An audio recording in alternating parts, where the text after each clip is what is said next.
Hello everyone, simple ಆಗಿ ಟೇಸ್ಟಿಯಾಗಿ mutton ಸಾರು ಯಾವ ತರ ಮಾಡೋದು ಅಂತ ನೋಡೋಣ. ಅರ್ಧ ಕೆಜಿ ಮಟನ್ ತಗೊಂಡಿದ್ದೀನಿ, ಚೆನ್ನಾಗಿ ವಾಶ್ ಮಾಡಿ ಇಟ್ಕೊಂಡಿದ್ದೀನಿ. ಒಂದು ಕುಕ್ಕರ್ ನಲ್ಲಿ 2 ಸ್ಪೂನ್ ಆಯಿಲ್ ಹಾಕೊಳ್ಳಿ. ಮಟನ್ ವಾಶ್ ಮಾಡಿ ಇಟ್ಕೊಂಡಿದ್ನಲ್ಲ ಅದನ್ನ ಕುಕ್ಕರ್ಗೆ ಹಾಕ್ಬೇಕು.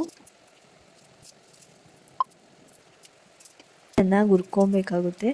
ಅದು ನೀರು ಬಿಟ್ಕೊಳೋವರೆಗೂ ಹಸಿ ಸ್ಮೆಲ್ ಎಲ್ಲ ಹೋಗುತ್ತೆ. ಚೆನ್ನಾಗಿ ನೀರು ಬಿಟ್ಕೊಂಡ್ಮೇಲೆ ಆಮೇಲೆ ಸ್ವಲ್ಪ ಚಿಲ್ಲಿ ಪೌಡರು, ಆಮೇಲೆ ಒಂದೆರಡು ಗ್ಲಾಸ್ ನೀರು ಹಾಕಿ ಒಂದು 3-4 ವಿಸಲ್ ಕೂಗಿಸ್. ಅಂದರೆ ಎಳೆ ಮಟನ್ ಆಗಿದ್ದರೆ ಒಂದು 3 ವಿಸಲ್ಗೆ ಬೆಂದೋಗ್ಬಿಡುತ್ತೆ. ಆದರೆ ಬಲ್ತಿರೋದು ಮಟನ್ ಆದರೆ ಬೇಯಲ್ಲ. ಒಂದು 5-6 ವಿಸಲ್ ಆದರೂ ಕೆಲವ್ರು ಯಾವ ಥರ ಮಾಡ್ತಾರೆ ಅಂದರೆ ಮಟನ್ ಈ ಥರ ಎಲ್ಲ ನೀರು ಹಾಕಿ ಚೆನ್ನಾಗಿ ಹುರ್ಕೊಂಬಿಟ್ಟು ಆಮೇಲೆ ಮಸಾಲೆ ಹಾಕ್ಬಿಟ್ಟು ಕೂಗಿಸ್ಬಿಡ್ತಾರೆ.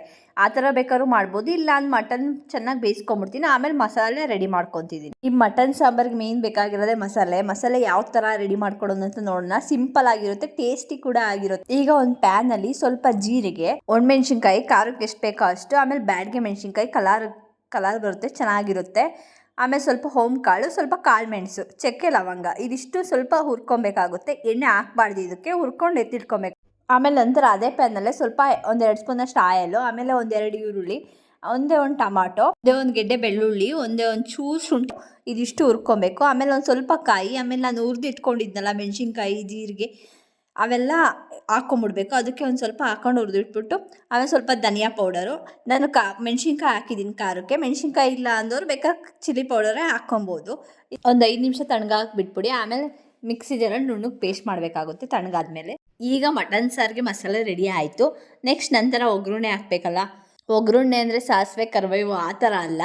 ನಾನು ಮಟನ್ ಬೇಯಿಸಿಟ್ಟಿದ್ನಲ್ಲ ಅದು ಬೇರೆ ತಪ್ಪಲೆಗೆ ಹಾಕ್ಕೊಂಡು ಇವಾಗ ಅದೇ ಕುಕ್ಕರ್ನೇ ಇಟ್ಕೊಂಡಿದ್ದೀನಿ. ಒಂದು ಸ್ವಲ್ಪ ಎಣ್ಣೆ ಹಾಕ್ಬಿಟ್ಟು ಈರುಳ್ಳಿ ಹುರ್ಕೊಂಡು ಮಟನ್ ಬೇಯಿಸಿರ್ತೀನಲ್ಲ ಅದನ್ನ ಮಟನ್ ಮಾತ್ರ ಎತ್ಕೊಂಡು ಹುರಿದ್ಬಿಟ್ಟು ಸ್ವಲ್ಪ ಚಿಲ್ಲಿ ಪೌಡರ್, ಸ್ವಲ್ಪ ಪುದೀನ ಹಾಕಿ ಚೆನ್ನಾಗಿ ಹುರ್ಕೊತೀನಿ. ಮತ್ತೆ ಆಮೇಲೆ ಮಸಾಲೆ ಮಾಡ್ಕೊಂಡಿರ್ತೀನಲ್ಲ ಆ ಮಸಾಲೆ ಹಾಕ್ಬಿಟ್ಟು ಸ್ವಲ್ಪ ನೀರು ಹಾಕ್ಬಿಟ್ಟು ನಮ್ಗೆ ಯಾವ ಥರ ತೆಳುಗಬೇಕೋ ಆ ಥರ ಹಾಕ್ಕೊಂಬಿಟ್ಟು ರುಚಿಗೆ ತಕ್ಕಷ್ಟು ಉಪ್ಪು ಹಾಕಿ ಚೆನ್ನಾಗಿ ಕುದಿಸಿದ್ರೆ ಮಟನ್ ಸಾರು ರೆಡಿ.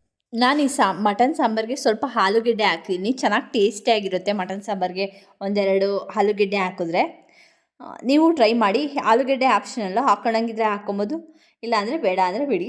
ಆದರೆ ಟೇಸ್ಟ್ ಚೆನ್ನಾಗಿರುತ್ತೆ ಆಲೂಗೆಡ್ಡೆ ಹಾಕಿ ಮಾಡೋದ್ರಿಂದ. ಕುಕ್ಕರಲ್ಲೇ ಬೇಯಿಸಿರೋದ್ರಿಂದ ಮಟನ್ನು ಜಾಸ್ತಿ ಹೊತ್ತು ಬೇಡ, ಒಂದು 10-15 ನಿಮಿಷ ಚೆನ್ನಾಗಿ ಕುದಿಸ್ಬಿಟ್ರೆ ಮಸಾಲೆ ಎಲ್ಲ ಮಟನ್ಗೆ ಇಳಿಯುತ್ತೆ. ಸೂಪರ್ ಟೇಸ್ಟಿಯಾಗಿರುತ್ತೆ, ಸಿಂಪಲ್ ಆಗಿರುತ್ತೆ ಕೂಡ. ಈ ಸಲ ಇದು ಟ್ರೈ ಮಾಡಿ ನೋಡಿ. ಬ್ಯಾಡಿಗೆ ಮೆಣಸಿನ್ಕಾಯಿ ಹಾಕೋದ್ರಿಂದ ಸ್ವಲ್ಪ ಕಲರ್ ಬರುತ್ತೆ ಸಾಂಬಾರು. ನಾನು 1-2 ಹಾಕಿದ್ದೀನಿ ಅಷ್ಟೇ. ನೀವು ಒಂದೊಂದು 3-4 ಹಾಕೊಂಡ್ರೆ ರೆಡ್ ಕಲರ್ ಆಗುತ್ತೆ. ಒಬ್ಬೊಬ್ಬರು ಒಂದೊಂದು ಥರ ಮಟನ್ ಸಾರು ಮಾಡ್ತಾರೆ. ಇದೊಂದು ಸಲ ಟ್ರೈ ಮಾಡಿ, ಸೂಪರಾಗಿರುತ್ತೆ ಟೇಸ್ಟ್ ಮಾತ್ರ. ಇದು ಚಪಾತಿ, ಮುದ್ದೆಗಂತೂ ಸೂಪರ್ ಕಾಂಬಿನೇಷನು. ಪೂರಿ, ದೋಸೆಗೆಲ್ಲದಕ್ಕೂ ಸೂಟ್ ಆಗುತ್ತೆ. ಇಷ್ಟ ಆದರೆ ಲೈಕ್ ಮಾಡಿ, ಸಬ್ಸ್ಕ್ರೈಬ್ ಆಗಿ, ಶೇರ್ ಮಾಡಿ. ಓಕೆ, ಬಾಯ್.